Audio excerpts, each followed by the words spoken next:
Hello everyone, welcome back to our channel English माध्यम के platform पे मैं हूं आपकी एडुकेटर प्रियंका ठाकुर और हम सॉल्व कर रहे हैं editorial based practice exercise.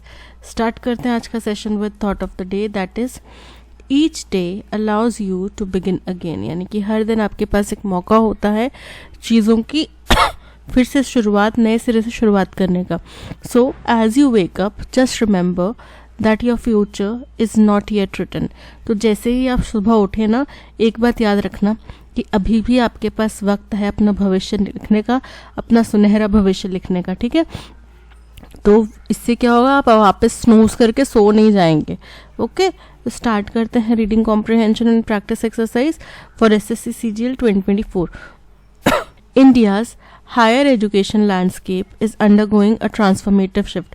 Hindustan का जो हायर एजुकेशन का लैंडस्केप है, यानी कि वो जो माहौल है हायर एजुकेशन का, जो भी सिनेरियो है, जैसे कि कॉलेजेस आ गए, इंजीनियरिंग के, मेडिकल के, बीकॉम, बीबीए, जो भी कॉलेजेस हैं वो अंडरगोइंग मतलब हो रहा है, उसमें कुछ चीज़ें चल रही हैं। क्या चल रही हैं? एक ट्रांसफॉर्मेटिव शिफ्ट मतलब परिवर्तन आ रहा है, वहाँ पे बदलाव आ रहा है। With initiatives like the new education policy 2020, जिसमें कि जैसे कि हमने कुछ इनिशिएटिव्स लिए थे, कुछ प्रावधान बनाए थे, जैसे हमने न्यू एजुकेशन पॉलिसी 2020 लागू करी। Skill development programs by the national skill development corporation and the encouragement of 100% FDI in education. FDI क्या होता है? Foreign direct investment. तो क्या बोल रहे हैं कि नेशनल न्यू एजुकेशन पॉलिसी के तहत जो स्किल डेवलपमेंट प्रोग्राम्स चलाए जा रहे हैं नेशनल स्किल डेवलपमेंट कॉरपोरेशन के द्वारा, और जो 100% फॉरेन डायरेक्ट इन्वेस्टमेंट को एजुकेशन सेक्टर में अलाउ किया गया है, प्रोत्साहित किया गया है। The landscape is ripe for innovative and investment. तो बोल रहे हैं कि अब ये जो लैंडस्केप है ये क्या है? तैयार है बिल्कुल। किस चीज़ के लिए? जो नई यहाँ पे इनोवेशंस हो, कुछ नए इन्वेस्टमेंट्स आए, उनके लिए बिल्कुल तैयार है, पक चुका है उनके लिए। ठीक है, additionally UGC's push for setting up international campuses in India and the Ministry of Education's focus on global learning is reshaping our educational framework। इसके अलावा जो UGC पुश कर रही है, यानी कि प्रयत्न कर रही है, किसके लिए? कि इंटरनेशनल कैंपसेस जो हैं वो हिंदुस्तान में सेटल किए जाए। एंड द मिनिस्ट्री, इसके तहत आपको पता है एक और चीज़ भी की गई कि पहले ये था कि जो भी यहाँ पे फ्रेंचाइज, जैसे कि एक बाहर की यूनिवर्सिटी है, अमेरिका की यूनिवर्सिटी है मान लो, वो इंडिया में अपनी कोई फ्रेंचाइज खोलती है, तो पहले ये प्रावधान था कि यहाँ पे जो भी अर्निंग करेंगे वो अपनी जो हेड ऑफिस है वहाँ नहीं भेज सकते। लेकिन अब ये प्रावधान हटा दिया गया है। हमने पहले एक आर्टिकल पढ़ा था उसमें, और ये कह दिया गया है कि अब यहाँ से आप अगर यहाँ की जो भी सैलरीज वगैरह निकाल के, खर्चे निकाल के, अगर आपको प्रॉफिट बचता है तो वो आप अपनी हेड ब्रांच में ट्रांसफ़र कर सकते हैं। तो ये एक तरीके से उन लोगों को अपॉर्चुनिटी है, तभी वो यहाँ पर आएंगे। अगर उनको कोई फ़ायदा ही नहीं होगा तो वो यहाँ पर क्यों आएंगे, राइट? तो बोल रहे हैं कि UGC ने पुश करा है कि इंटरनेशनल कैंपसेस खोले जाए इंडिया में, और मिनिस्ट्री ऑफ एजुकेशन का फोकस किसके ऊपर है? ग्लोबल लर्निंग की तरफ है। और ये क्या कर रहा है? रीशेप कर रहा है मतलब परिवर्तित कर रहा है, कुछ रीडिज़ाइन कर रहा है। आर एजुकेशनल फ्रेमवर्क, हमारे एजुकेशन का जो ढांचा है उसको परिवर्तित कर रहा है। The market size of the Indian higher education system was estimated at around $40 billion in 2023। Market size मतलब कि कितना ये आमदनी करते हैं, कितना ये इंडस्ट्री कितनी बड़ी है। हर बड़ी बात होती है कि एजुकेशन इंडस्ट्री, कोचिंग इंडस्ट्री, इतने लाखों करोड़ों की इंडस्ट्री है। तो जो बोल रहे हैं मार्केट साइज है हायर एजुकेशन सिस्टम का, वो लगभग $40 बिलियन था 2023 में, growing at a CAGR of 15%। CAGR क्या होता है? Compound annual growth rate. ठीक है, यानी कि जो एनुअली आप कंपाउंड ग्रोथ लगाते हैं उस पर ये 15% हर साल बढ़ रही है। With over 1,200 universities, 49,400 colleges and 12,600 standalone institutions, standalone मतलब independent institutions जो हैं, India hosts one of the largest higher education ecosystem in the world। Hindustan में जो हायर एजुकेशन का पूरा ये इकोसिस्टम बना हुआ है, तंत्र बना हुआ है, एनवायरनमेंट बना हुआ है, वो दुनिया में सबसे बड़ा है, ठीक है। Catering to more than 50 million students, जो कि 50 मिलियन से भी ज़्यादा स्टूडेंट्स इस वक्त इस सिस्टम के अंदर में पढ़ाई कर रहे हैं। A number expected to grow substantially in the next 5 years, और ये आंकड़ा अगले 5 सालों में और ज़्यादा कई गुना बढ़ने की संभावना है। These institutions are crucial in achieving an enhanced gross enrollment ratio. तो ऐसे समय पे जब ये नंबर जो है बढ़ने वाला है, अगले 5 सालों में काफ़ी ज़्यादा बढ़ने वाला है, तो ये जो इंस्टीट्यूशंस हैं ये बहुत ज़्यादा महत्वपूर्ण है, इम्पॉर्टेंट है। अगर हमें एनहांस्ड ग्रॉस एनरोलमेंट रेशियो को अगर हमें एनहांस करना है, यानी कि उसको बढ़ाना है, तो ये टारगेट अगर हमें अचीव करना है तो ये इंस्टीट्यूशंस बहुत ज़रूरी हैं। And improving the skill set of our future workforce, और साथ ही साथ जो आने वाली हमारी फ्यूचर जनरेशन है, अभी हम बात करते हैं कई दफ़ा कि बहुत सारे लोग बेरोज़गार हैं, तो सामने से इंडस्ट्रियल एक्सपर्ट्स जो हैं उनका तर्क आता है कि बेरोज़गार तो हैं बट वो अनस्किल्ड हैं, उनने ग्रेजुएशन कर ली पर उनके पास कोई स्किल सेट नहीं है जिसके बेसिस पे वो जॉब कर सके, ठीक है। तो कंपनीज ऐसे बच्चों को हायर करना पसंद नहीं करती कि उनको स्किल भी हम सिखाएं, ठीक है, उसके बाद में उनको हम पैसे भी दें, उस स्किल सिखाने के टाइम पे भी पैसे दें, तो उससे हमारा क्या फ़ायदा, हमें तो बिल्कुल कच्चा मटेरियल मिला। तो कॉलेजेस ने क्या किया, राइट, तो बोल रहे हैं कि इनको स्किल इम्प्रूव करने के ऊपर, जिसकी वजह से हमारा फ्यूचर वर्कफोर्स जो है वो बहुत सही हो जाएगा, बहुत अच्छा हो जाएगा, उसके ऊपर फोकस किया जा रहा है। एमएस दिस एक्सपेंशन, अब इसी एक्सपेंशन, इसी विस्तार के बीच में the post pandemic era has seen a significant influx of digitization in learning. अब पेंडेमिक के दौरान में सब लोग अपने अपने घरों में बंद थे, लॉकडाउन लगा हुआ था, स्कूल कॉलेजेस बंद थे, उस दौरान पे एक जो इंडस्ट्री बहुत ज़्यादा जिसने फ्लरिश करा, बहुत ज़्यादा ग्रोथ देखी और जिसकी बहुत ज़्यादा ज़रूरत भी पड़ी, वो था एडटेक सेक्टर। एडटेक मतलब एजुकेशन जो आपको टेक्नोलॉजी के ज़रिए मिल रही है, आपके मोबाइल फ़ोन पे लेक्चर्स आ रहे हैं, डिजिटाइजेशन टेक्नोलॉजी का। तो बोल रहे हैं कि उस एक्सपेंशन के दौरान में, पेंडेमिक के एरा में हमने ये देखा, बात कह रहा मैं कि इन्फ्लक्स मतलब आगमन, इनफ्लो, किसी चीज का आना, किस चीज का आना, बहुत भारी मात्रा में लर्निंग के प्लेटफॉर्म में डिजिटाइजेशन का आगमन हो गया, with universities offering online programs and various platforms providing a broad spectrum of courses online। और कई सारी यूनिवर्सिटीज़ हैं जो ऑनलाइन प्रोग्राम्स ऑफर करने लगी बच्चों को, और बहुत सारे प्लेटफॉर्म्स थे जो ब्रॉड स्पेक्ट्रम दे रहे थे, बहुत बड़ा अपॉर्चुनिटीज का दायरा खोल रहे थे कोर्सेज, ऑनलाइन कोर्सेज का।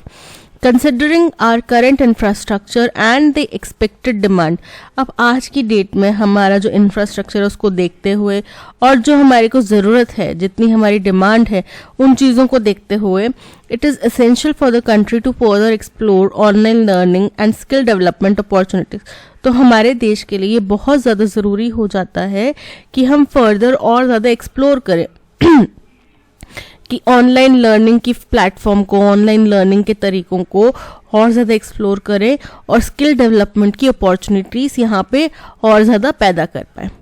Aligning these opportunities with the next 10-year growth plan is crucial for preparing a skilled workforce that enhances graduate employability। बोल रहे हैं कि अगर हम अलाइन करते हैं, मतलब कि कोऑर्डिनेट करते हैं, किस चीज़ को कोऑर्डिनेट करते हैं, इन अपॉर्चुनिटीज़ को अगले 10 साल में जो हमने ग्रोथ प्लान्स बनाने हैं उनके साथ में कोऑर्डिनेट करते हैं, तो ये बहुत महत्वपूर्ण हो जाएगा। किसके लिए बहुत इंपॉर्टेंट हो जाएगा, किसके लिए, अगर हमें एक स्किल्ड वर्कफोर्स तैयार करनी है जो कि हमारे ग्रेजुएट्स की एम्प्लॉयबिलिटी बढ़ाता है। ठीक है, एम्प्लॉयबिलिटी मतलब उनकी रोजगार क्षमता बढ़ाता है, वो कितना जल्दी उनको एम्प्लॉयमेंट मिल सकता है, ये उनका दायरा बढ़ाता है। ठीक है, ये चीज़ें हो पाएंगी। However, the selection of courses among students has also been seen a paradigm shift, paradigm shift मतलब एक ऐसी स्थिति जिसमें जो हम यूजुअली जिन चीज़ों को मानते हैं ना, उनमें थोड़ा बदलाव आने में, कंप्लीटली चेंज होने में कुछ परिवर्तन आने लग जाए। जैसे कि पहले ज़माने में हम बोलते थे कि अपने हस्बैंड्स के नाम नहीं लेते, लेकिन अब उन चीज़ों में परिवर्तन आ रहा है, क्योंकि आपको हर डॉक्यूमेंट में किसी न किसी का नाम लेना पड़ता है, ठीक है। और कोई सरकारी पदाधिकारी वाली वाइफ है तो उसको तो 36 बार नाम लेना पड़ेगा उस व्यक्ति का दिन में, राइट। हो सकता है उसी नाम के, जैसे नॉर्मल सा आम सा साधारण सा नाम हो राहुल, तो राहुल नाम के उनके पास हो सकता है कितने लोग आए तो वो राहुल बंदे का नाम ही नहीं लेंगी, ऐसा नहीं होता ना। तो वो जो एक आम धारणा है उससे परिवर्तन हो गया। India is moving beyond traditional domains like engineering, medicine and management। अब हिंदुस्तान जो है ट्रेडिशनल, जो हमारे पहले से प्रचलित और प्रख्यात जो डोमेन्स थे, क्षेत्र थे, जैसे कि इंजीनियरिंग, मेडिसिन या मैनेजमेंट, इनसे अब चेंज कर रही है, इनसे शिफ्ट आ गया, अब दूसरी तरफ रुझान कर रहे हैं बच्चे।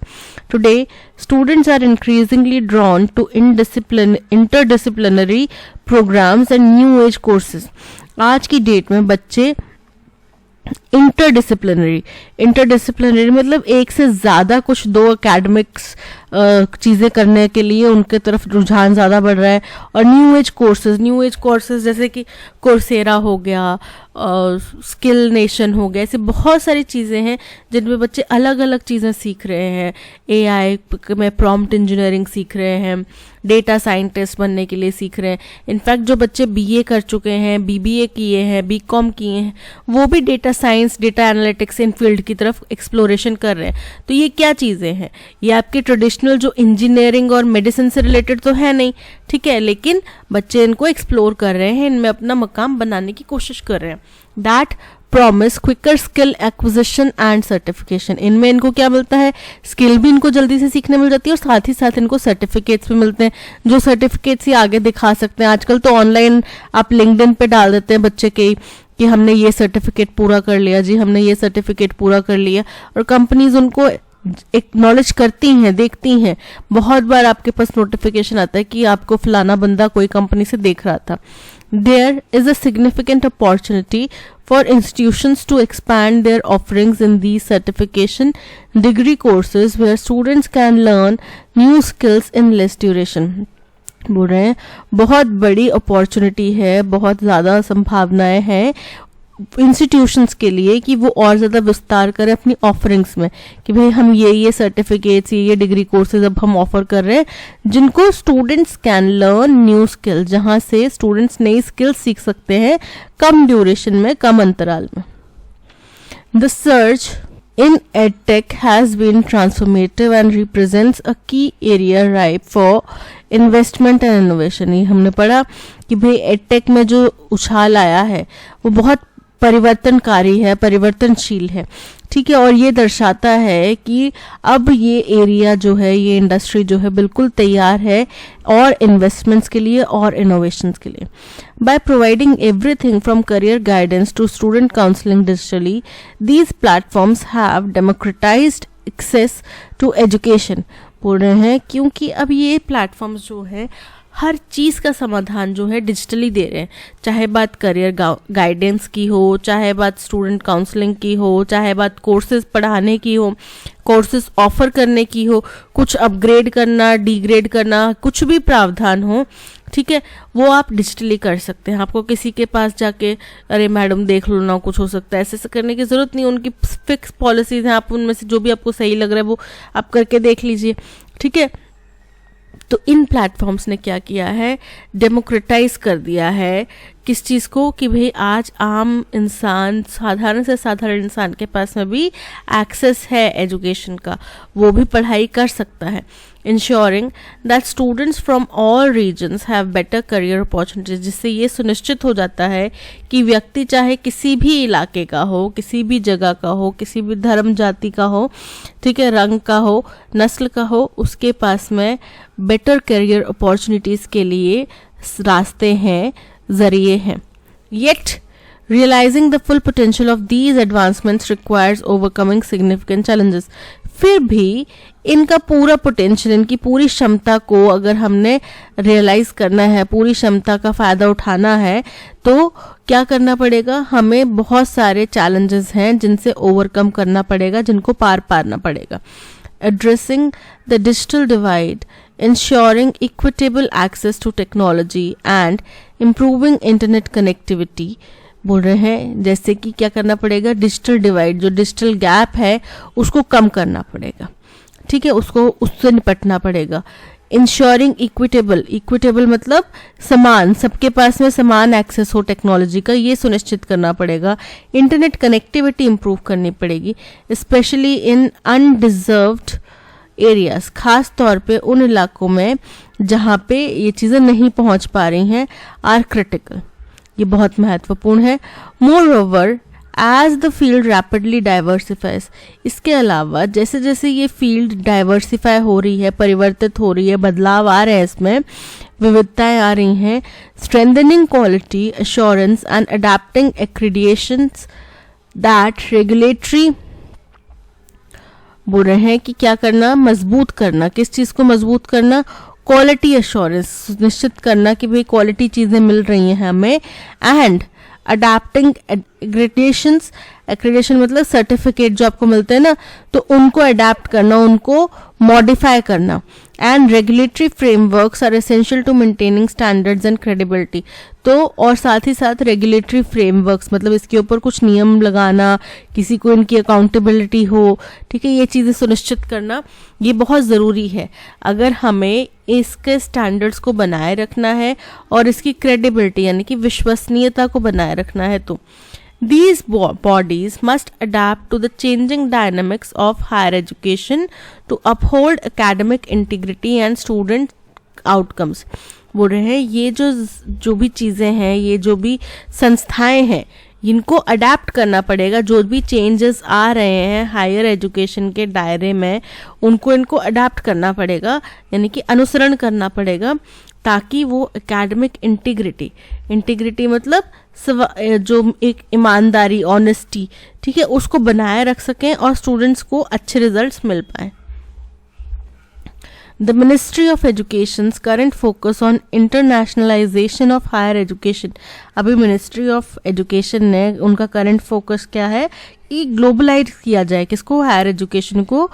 इन India is set to have profound effects. इसके बहुत गहरे प्रभाव होने लाजमी है. Not only on educational practices, ना केवल हम एजुकेशनल प्रैक्टिसेस की बात कर रहे हैं, but also on the broader economy and society है. इकोनॉमी और हमारे समाज के ऊपर भी इसका बहुत फर्क पड़ेगा. This strategic emphasis will enable transnational education. इससे क्या होगा? ये जो स्ट्रैटेजी हमने एम्फसाइज किया है कि भाई इंटरनेशनलाइज किया जाए, ग्लोबलाइज किया जाए अपने कॉलेजेस को, इससे क्या होगा? इससे ये सुनिश्चित किया जा सकेगा कि अंतर्राष्ट्रीय, इंटरनेशनल, ट्रांसनेशनल मतलब international education and student faculty exchange, यानी कि हमारी एजुकेशन उन तक पहुंचेगी, उनकी हमारे तक पहुंचेगी, और वहाँ की फैकल्टी यहाँ पढ़ाने आएगी, यहाँ की फैकल्टी वहाँ जा सकती है. ठीक है, तो इससे क्या होगा? हमें दूसरे टीचर्स के, हम आज की डेट में हम बोलते हैं कि कई फॉरेन राइटर्स की बुक है, वो फॉरेन राइटर्स अगर हमें यहीं पे आके पढ़ाने लग जाए तो हमारी अंडरस्टैंडिंग कितनी डेवलप होगी. thereby building a globally competent workforce and fostering knowledge exchange between nations. और इससे क्या होगा? हमारे जो स्टूडेंट्स हैं, हमारे जो वर्कफोर्स डेवलप होगी, एम्प्लॉयज़ डेवलप होंगे, वो ग्लोबली कॉम्पिटेंट होंगे, यानी कि केपेबल होंगे, स्किल्ड होंगे, ग्लोबल स्तर के लेवल के. ठीक है, और हम क्या करेंगे? नॉलेज को भी प्रोत्साहित करेंगे ताकि एक्सचेंज हो, देशों के बीच में नॉलेज का एक्सचेंज हो, इस चीज़ को भी हम प्रोत्साहित कर पाएंगे. एज वी लुक अहेड, जैसे जैसे हम आगे बढ़ रहे हैं, आगे देख रहे हैं, the future of higher education in India is not just about scaling up. तो हायर एजुकेशन का जो फ्यूचर है is not just about scaling up, इसका मतलब केवल विस्तार से नहीं है, but also about smart scaling. इसका साथ में मतलब ये भी है कि हमने स्मार्टली विस्तार करना है, यानी कि विस्तार करने के चक्कर में हम कुछ भी ऐड ऑन करे जा रहे हैं, वो चीज़ नहीं होनी चाहिए। जो फ्यूचर डिपेंडेंट चीज़ें हैं, जो आने वाले भविष्य में हमें काम आएंगी, उन चीज़ों को हमें सोच समझ के सूझबूझ से हमें इनकॉर्पोरेट करना है। बाय एम्ब्रेसिंग दीज ट्रेंड्स, अगर हम इन ट्रेंड्स को अपनाते हैं, एंड एड्रेसिंग इनहेरेंट चैलेंजेस, और जो हमारे नेचुरल कुछ बिल्ट इन चैलेंजेस हैं इस ट्रेंड से जुड़े हुए, चाहे हमारे कॉलेजेस के कुछ इंटरनल चैलेंजेस हैं, उनको अगर हम निपटते हैं, we can ensure that the sector not only expands but also elevates. तो हम ये सुनिश्चित कर पाएंगे कि ये सेक्टर ना केवल इसका विस्तार होगा, बल्कि ये ऊपर भी उठेगा, ये फले फूलेगा भी। Providing every student with a world-class education and global opportunities, जिससे कि हर स्टूडेंट के पास में वर्ल्ड क्लास एजुकेशन होगी, ग्लोबल स्तर की एजुकेशन होगी, और साथ ही साथ उनके पास में ग्लोबल अपॉर्चुनिटीज़ भी होंगी। ठीक है, तो ये था पैसेज। अब चलते हैं क्वेश्चन नंबर 1 की तरफ। क्वेश्चन नंबर 1 हमसे पूछ रहा है, which initiative mentioned in the passage is primarily aimed at fostering global learning and international campuses in India। किसने किया था ये, किसके ज़रिए हो रहा था कि भाई इंटरनेशनल कैंपसेस बनाया जाए, किसका फोकस था? तो यूजीसी का मुख्य फोकस था कि भाई इंटरनेशनल कैंपसेस यहाँ पे लगाए जाएं, ग्लोबल लर्निंग को हम फॉस्टर करें, उसको प्रोत्साहित करें। न्यू एजुकेशन पॉलिसी 2020 इसका नहीं था। National skill development corporation programs, तो national skill development corporation programs जो हैं, इनका उद्देश्य था कि भाई ज़्यादा से ज़्यादा स्किल दे पाए लोगों को, हमारे स्टूडेंट्स को ज़्यादा से ज़्यादा स्किल्ड कर पाए। 100% FDI in education, university grants commission, option D universities grant commission initiatives is correct. Why is it essential for India to explore online learning and skill development opportunities according to the passage. बोल रहे हैं कि ये क्यों ज़रूरी है हिंदुस्तान के लिए कि वो ऑनलाइन लर्निंग और स्किल डेवलपमेंट की जो अपॉर्चुनिटीज़ हैं उसको एक्सप्लोर करे, उसके बारे में और जाने, ताकि to take advantage of the increasing market size, की जो बढ़ता हुआ मार्केट साइज है हम उसका फ़ायदा उठा सकें। तो ये पर्पस नहीं है to keep up with the post pandemic shift towards digital education, क्योंकि हमें पता है कि भाई डिजिटल एजुकेशन में पेंडेमिक के बाद में बहुत बड़ा चेंज आया है, और हम भी चाहते हैं कि हम उसके साथ में बने रहें, उस चेंज के साथ में हम भी परिवर्तित हों। तो ये पर्पस नहीं है, सबसे बड़ा चेंज तो हिंदुस्तान की ही एजुकेशन में आया ना, तो ये इनकरेक्ट है। To meet the demands of growing student population and enhance their employability, बिल्कुल करेक्ट है। इसकी वजह से क्या होगा, अगले 5 सालों में जो हमारा बोला ना कि अगले 5-6 सालों में ये पॉपुलेशन बढ़ने वाली है बच्चों की, तो उसको टैकल करना मुश्किल हो जाएगा कॉलेजेस के लिए। तो इसलिए ये जो अपॉर्चुनिटीज़ हैं ऑनलाइन लर्निंग और स्किल डेवलपमेंट, ये ज़्यादा ज़रूरी हैं, क्योंकि हर कोई इंजीनियर डॉक्टर बन के किसका इलाज करेगा, खुद का ही नहीं ना। तो वो दूसरे पोर्शंस, और फिर हर किसी के पास में इतनी अपॉर्चुनिटीज़ नहीं होंगी, जॉब्स नहीं हो पाएंगे।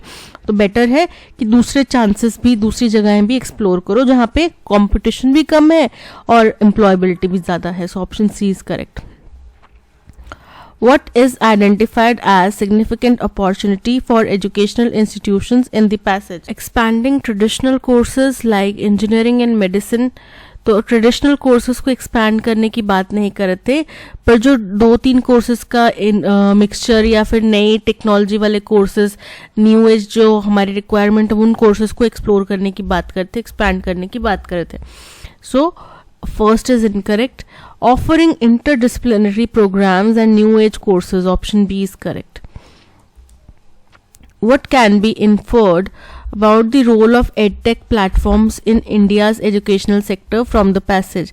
पैसेज के अनुसार हिंदुस्तान में इंडिया का जो ये जो एडटेक प्लेटफॉर्म है, उसने एजुकेशनल सेक्टर में क्या परिवर्तन लाया है, क्या उसका रोल है?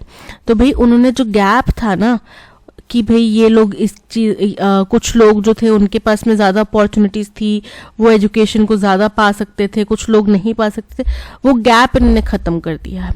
The primary focus on traditional learning methods, बिल्कुल इनकरेक्ट है। They help in bridging the educational access gap across different regions, option B is correct. Based on the passage, What can be inferred about the future challenges for India's higher education system? Passage के अनुसार India के higher education system के लिए क्या challenges future में आ सकते हैं? There will be decreased emphasis on quality assurance. बिल्कुल इनकरेक्ट है, बोल रहे हैं कि टेक्नोलॉजी के आने की वजह से क्वालिटी एश्योरेंस भी बढ़ी है, तो ये इनकरेक्ट हो जाता है. The main challenge will be reducing the number of educational institutes. तो educational institutes हमें बढ़ाने हैं, क्योंकि अगले 5 साल में पॉपुलेशन बढ़ने के जो स्टूडेंट्स जो एजुकेशन सेक्टर हायर एजुकेशन को ऑप्ट करेंगे वो बढ़ेंगे. सो ये इनकरेक्ट है. Overcoming technological and accessibility barriers will be crucial. बिल्कुल करेक्ट है. टेक्नोलॉजी से जुड़े हुए कि भाई इंटरनेट कनेक्टिविटी बढ़ानी है, लोगों के पास में इक्वलिज्म होना चाहिए, इक्वल अपॉर्चुनिटीज होनी चाहिए, इंटरनेट सबके पास में एक्सेस होना चाहिए, ये चीजें बढ़ानी है. ठीक है, so option C is correct. Incorrectly spelled word हमें बताना है. सबसे पहला है सरप्टिशियस. इसका मतलब होता है सीक्रेटली कुछ काम करना. ठीक है, कुछ काम सीक्रेटली करना.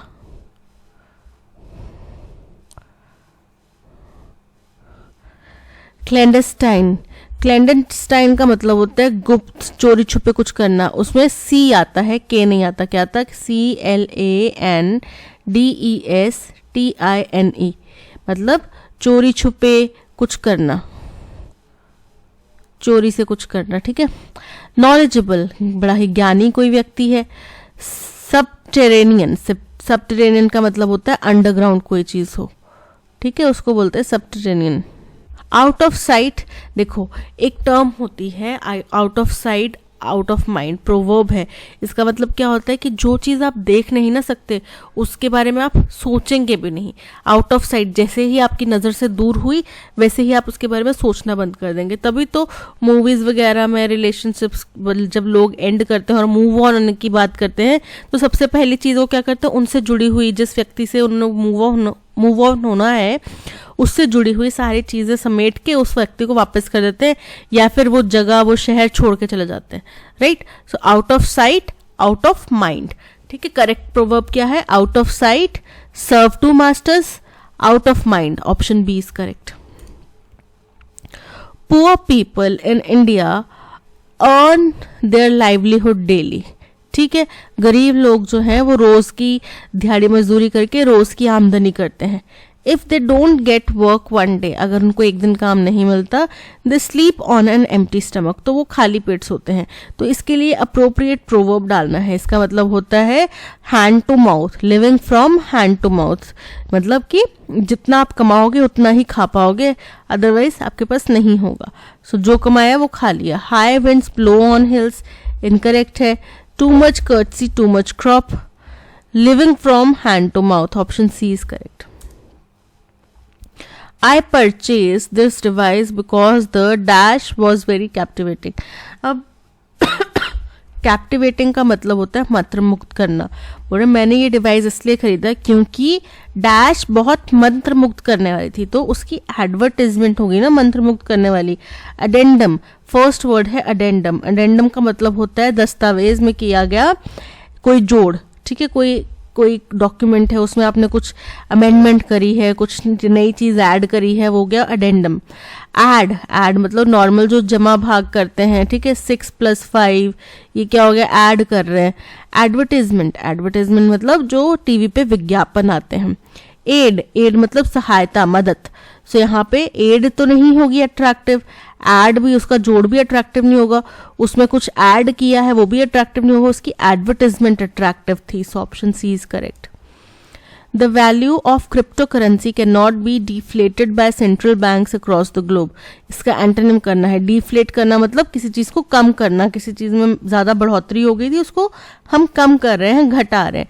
तो can not be increased, opposite क्या हो जाएगा, इंक्रीज्ड. इम्प्रेस्ड मतलब प्रभावित करना. अप्रेज्ड मतलब मूल्यांकन करना. परयूज्ड मतलब परीक्षण करना. और इंक्रीज मतलब बढ़ाना. So option D increased is correct. Consolidate का सिनोनिम बताना है. तो कंसोलिडेट का मतलब क्या होता है? कंसोलिडेट का मतलब होता है किसी चीज को फिजिकली स्ट्रॉन्गर बनाना, ज्यादा सॉलिड बनाना. ठीक है. तो सेग्रीगेट, सेग्रीगेट मतलब अलग अलग करना, कलेक्ट, कलेक्ट मतलब इकट्ठा करना, एनलिवन, एनलिवन का मतलब होता है किसी चीज को आप जीवंत कर रहे हैं, एकदम लाइव कर रहे हैं, ठीक है। और स्ट्रेंथन मतलब मजबूती देना, तो सिनोनिम क्या हो गया, strengthen, option D is correct. I am not aware of any of his, मैं उसके किसी भी के बारे में जानता नहीं, किसी भी डैश के बारे में नहीं जानता।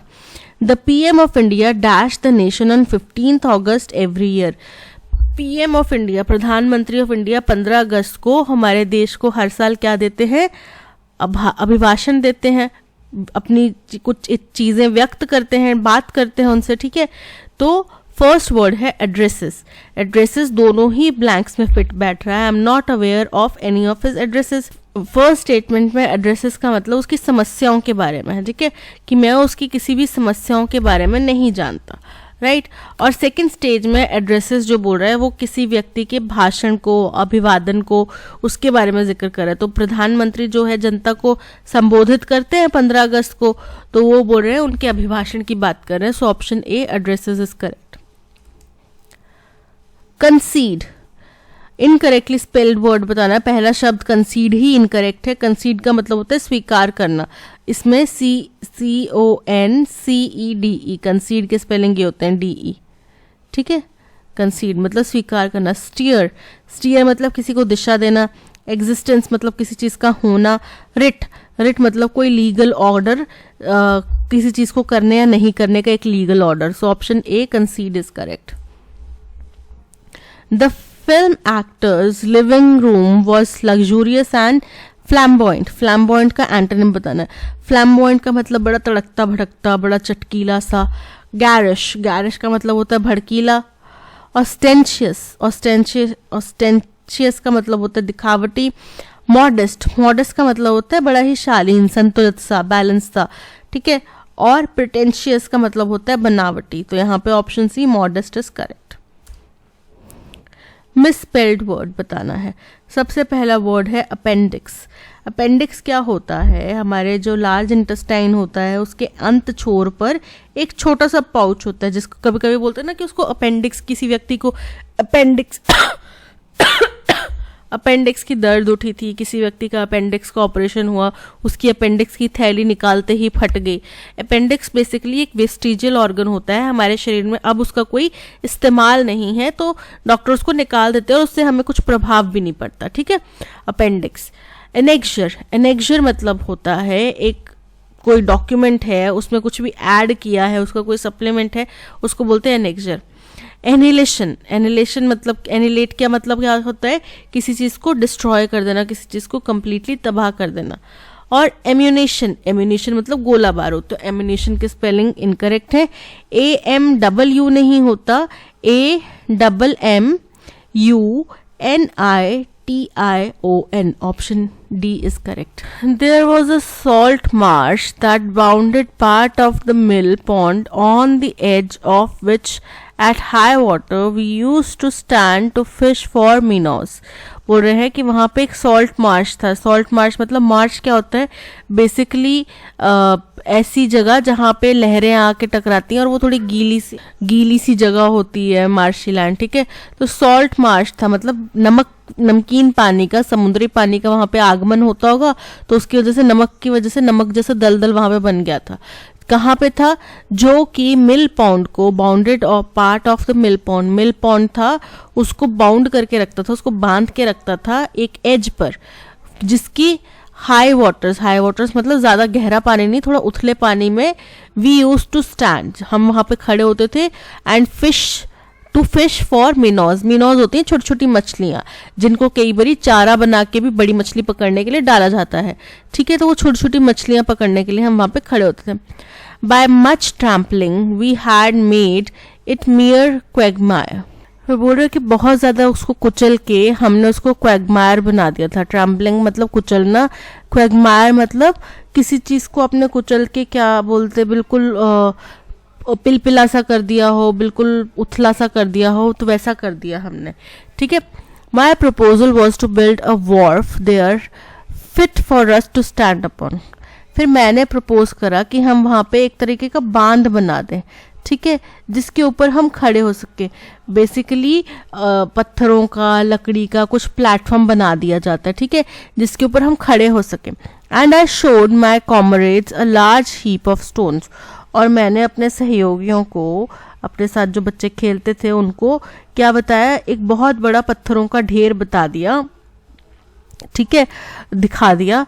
विच were intended for a new house near the marsh, जो कि किसके लिए रखे गए थे वहां पर। अब बच्चे क्या होते हैं, बच्चे क्या करते हैं कि अरे वहां पे पत्थर रखे हैं, हम वहां से लेकर आ जाते हैं, खेल लेते हैं। या फिर कहीं पे ईंटों का ढेर लगा है तो वो 2-4 ईंटें ले आएंगे, उनको विकेट के स्टंप्स बना के उनके साथ में खेलने लग जाएंगे। तो वैसे ही उनने क्या किया, बच्चों को बोला कि भाई, जो भी उनके सहयोगी थे उनको बोला कि वहां पे ना स्टोन्स पड़े हैं, हम उनका इस्तेमाल कर सकते हैं यहाँ पे एक ब्रिज सा बनाने के लिए, एक बांध सा बनाने के लिए, ठीक है, जिसके ऊपर हम खड़े होकर मछलियां पकड़ सकें। क्योंकि हम जब भी वहां पे चलते हैं और फिर इधर उधर हम भटकते हैं मछलियां पकड़ने के लिए, तो वो बड़ी पिलपिली सी जगह हो जाती है जिसके अंदर फिर बाद में हम धंस सकते हैं। Which were intended for a new house, जो कि उस मार्शी जगह के आसपास में एक नया घर बनाने के लिए वहां पे पत्थर रखे गए थे।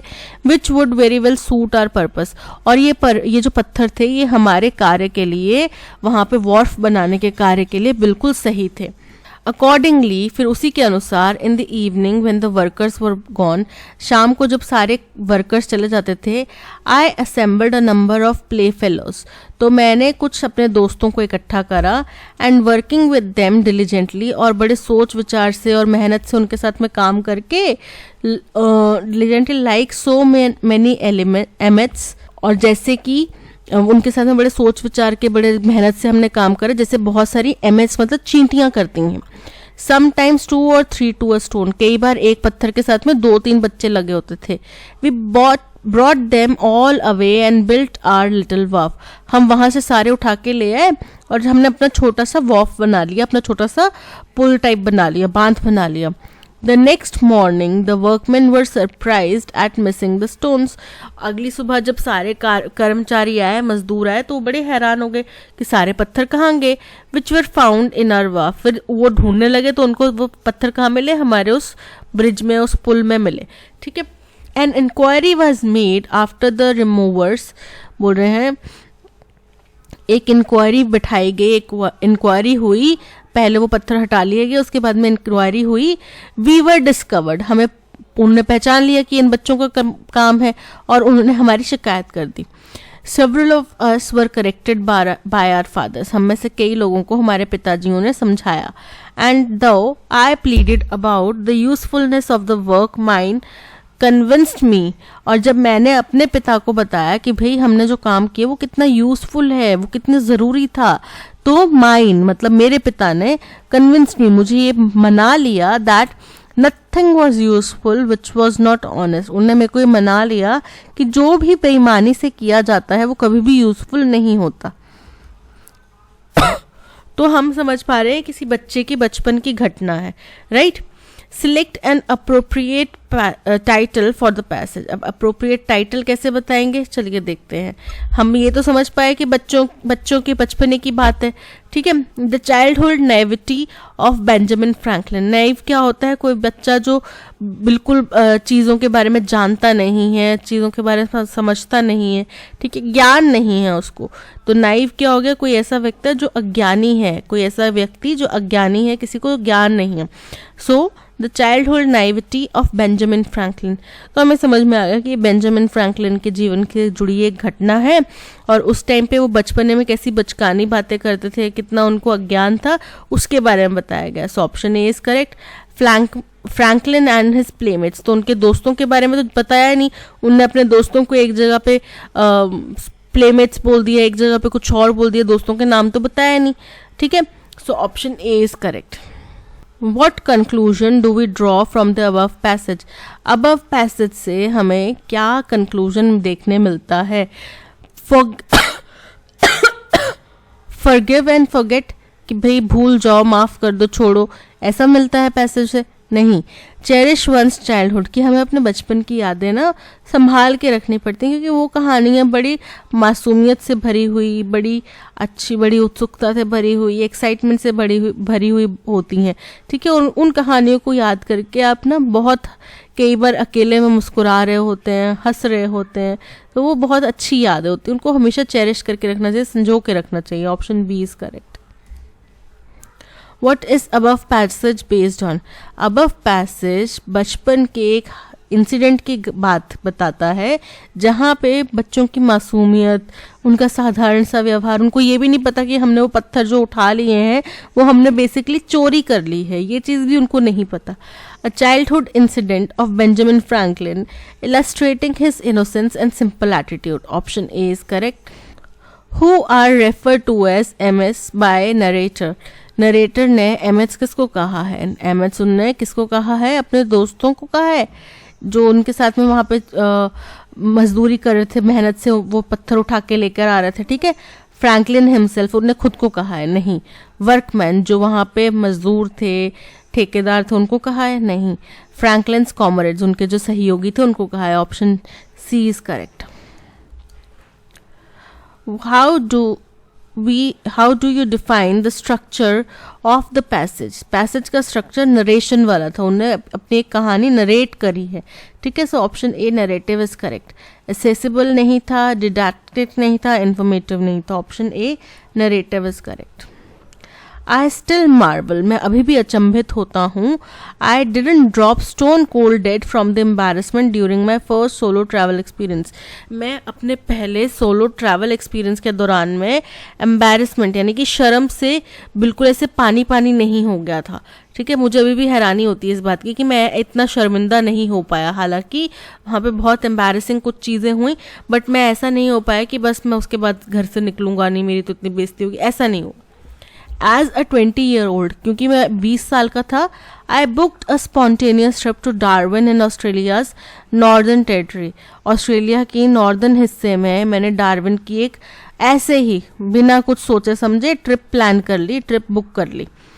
आई didn't wanted to go alone, मैं अकेले नहीं जाना चाहता था, but none of my friends had the time और money to go with me.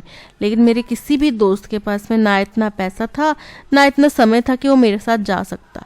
Everything went wrong from the start, शुरुआत से ही सब गलत होने लग गया। Poor planning landed me in the only available room in the town.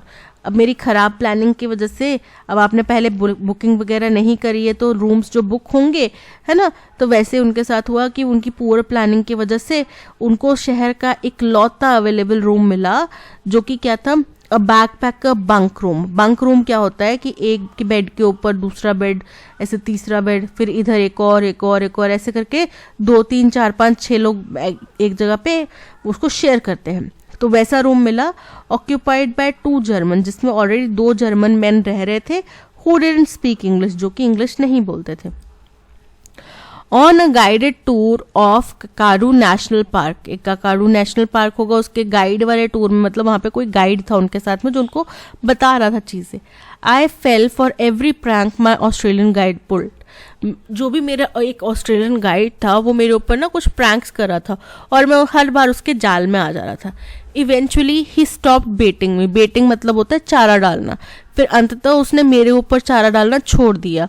My gullibility made it easier than tackling a turtle, he said. बोल रहे कि तुम इतने जल्दी फंस जाते हो किसी चीज़ में, इतनी जल्दी किसी चीज़ का यकीन कर लेते हो कि तुम्हारे को मनाना, तुम्हारे को अपने जाल में फंसाना, अपने प्रैंक्स में फंसाना ज़्यादा आसान है एक टर्टल को हैंडल करने से, टर्टल को टैकल करने से भी ज़्यादा आसान है तुम्हें अपने जाल में फंसाना। And I won't get it how I won a wet T shirt contest I never entered. और मैं इस बात के ऊपर तो जिक्र भी, मेरे को अभी तक ये समझ नहीं आया कि कैसे मैं एक वेट टी शर्ट कॉन्टेस्ट जीत गया जिसमें मैंने भाग भी नहीं लिया था। Thanks to a bad wardrobe choice, और वो शायद इसलिए क्योंकि मेरा उस दिन वार्डरोब चॉइस तो था, जो मतलब मैंने कपड़े पहने थे वो खराब थे। I am the raining world heavyweight champion of beating my self up, मैं दुनिया का इस वक्त का इकलौता ऐसा शख्स हूँ जो वर्ल्ड हैवीवेट चैंपियन है, जिसने खुद को हराया है। And each mistake made me more self conscious, और हर एक गलती मुझे अपने बारे में और ज़्यादा सेल्फ कॉन्शियस कर रही थी कि और ज़्यादा, अरे मैं ठीक कर रहा हूँ, अरे मेरे में ये भी कमी है, ये भी कमी है, ऐसे मेरे को ख्याल आ रहे थे। I felt like Nancy no mates when I requested a table for 1। Nancy no mates एक टर्म यूज की जाती है उस व्यक्ति के लिए जिसके कोई दोस्त ना हो, ठीक है। तो मुझे ऐसा लगा कि मेरे कोई दोस्त नहीं है जब मैंने अकेले एक टेबल मांग लिया कि भाई मुझे एक टेबल चाहिए खाना खाने के लिए। टेबल मांगना मतलब आप किसी डाइन आउट में जा रहे हैं और वहां पे बोल रहे हैं कि भाई मुझे खाना खाना है और मुझे एक सिंगल टेबल चाहिए। I was certain every one was watching मी, मुझे ये तय था, सुनिश्चित था कि हर कोई मुझे ही देख रहा है। Wondering if I was recently jilted और सिंपली फ्रेंडलेस, और मैं ये सोच रहा था कि सब लोग मेरी तरफ देख के यही सोच रहे हैं कि या तो इसको अभी रिसेंटली जिल्टेड मतलब अभी अभी इसका ब्रेकअप हुआ है, इसको लड़की डंप कर गई है, ऐसा सोच रहे होंगे, या फिर ये सोच रहे होंगे कि ये बंदा बड़ा ही बेवकूफ़ है, इसका कोई दोस्त ही नहीं है। तो ये था पैसेज। क्वेश्चन नंबर 1 पूछ रहा है कि हमें इसको जम्बल्ड फॉर्म में गिवन है, इसको अरेंज करना है। हु डिडंट स्पीक इंग्लिश, जो इंग्लिश नहीं बोलते थे। Poor planning landed me in only available room in town, मेरी खराब प्लानिंग की वजह से जो इकलौता रूम उस शहर में बचा हुआ था मैं उसमें पहुंच गया। बैकपैकर बंक रूम, जो कि एक बैकपैकर बंक रूम था। हमने पढ़ा कि पुअर प्लानिंग की वजह से वो कहाँ पहुंचे, बैकपैकर बंक रूम में पहुंचे। ऑक्यूपाइड, जो जिसमें कि ऑलरेडी 2 मैन जर्मन मैन रह रहे थे जो कि इंग्लिश नहीं बोलते थे, ठीक है। तो अरेंजमेंट क्या बन गया, BCDA, BCDA option A is correct. Meeting Gita after the nasty fight we had last week over a non-issue almost felt like an embarrassment। अब किसी व्यक्ति से आप बिना किसी वजह के, बिना कोई मसले के लड़ लो, फिर 1 हफ्ते तक बात ना करो, उसके बाद उससे मिलो, उसके बाद आपको लगेगा कि यार मेरे को कोई रीज़न ही था लड़ाई करने का, तो आपको कैसी एम्बैरेसमेंट लगती है। तो एम्बैरेसमेंट का सिनोनिम क्या आएगा, नेग्लेक्ट। नेग्लेक्ट मतलब नज़रअंदाज करना, जो कि इनकरेक्ट है। फॉल्ट, फॉल्ट मतलब गलती, इनकरेक्ट है। डिलेमा, डिलेमा मतलब दुविधा, ठीक है। और हार्डशिप, हार्डशिप मतलब कोई परेशानी। तो यहाँ पे दुविधा जो है वो सबसे क्लोजेस्ट है किसके, एम्बैरेसमेंट के। So option C is correct. Making Jayant laugh is easier than tackling a turtle, मतलब बड़ा आसान टास्क है। Easier than tackling a turtle हमने पढ़ा ना कि भाई उसको बुद्धू बनाना टर्टल को संभालने से भी आसान है। सो बड़ा ही आसान काम है। सो अरेंजमेंट क्या आ जाएगा, ऑप्शन क्या आ जाएगा, अ चैलेंजिंग टास्क, बड़ा मुश्किल टास्क है, डिफिकल्ट टास्क है, फूलिश एक्ट है, या इजी टास्क है। Option D easy task is correct. Going home after the long pandemic induced break was a spontaneous decision, एक बड़े लंबे पेंडेमिक ब्रेक के बाद घर जाना जो था वो एक स्पॉन्टेनियस, स्पॉन्टेनियस मतलब बिना सोचा समझा, एकदम तुरंत प्रभाव से लिया हुआ एक डिसीजन था। तो इसका एंटोनिम क्या हो जाएगा, आपने सोच समझ के प्लानिंग करके कोई चीज़ की हो तो उसको क्या बोला जाता है, डेलिबरेट। क्या बोला जाता है, डेलिबरेट। डेलिबरेट मतलब प्लानिंग। ऑर्गेनिक मतलब प्राकृतिक। इनऑर्गेनिक मतलब जो आर्टिफिशियल हो। ग्रॉस, ग्रॉस मतलब vulgar. So option A deliberate is correct. The team celebrated with a drink of dash after the win. Drink of swamp, कीचड़। कीचड़ किसे पी के आप सेलिब्रेट करते हैं, नहीं ना, शैम्पू पी के करते हैं या किसी चैंपियन को पी के करते हैं, आप क्या शैम्पेन पी के करते हैं celebrate. So option A is correct. Champagne एक तरीके का शराब या वाइन या फिर अल्कोहल का कुछ पार्ट कह लीजिए, ठीक है, उसको बोला जाता है champagne. So option A is correct. That's all, आज के सेशन में इतना ही। Thank you so much for watching. अगर कंटेंट पसंद आया हो तो लाइक, शेयर और सब्सक्राइब जरूर कीजिएगा। मिलते हैं नेक्स्ट सेशन में। Till then keep learning and keep practicing. Bye bye.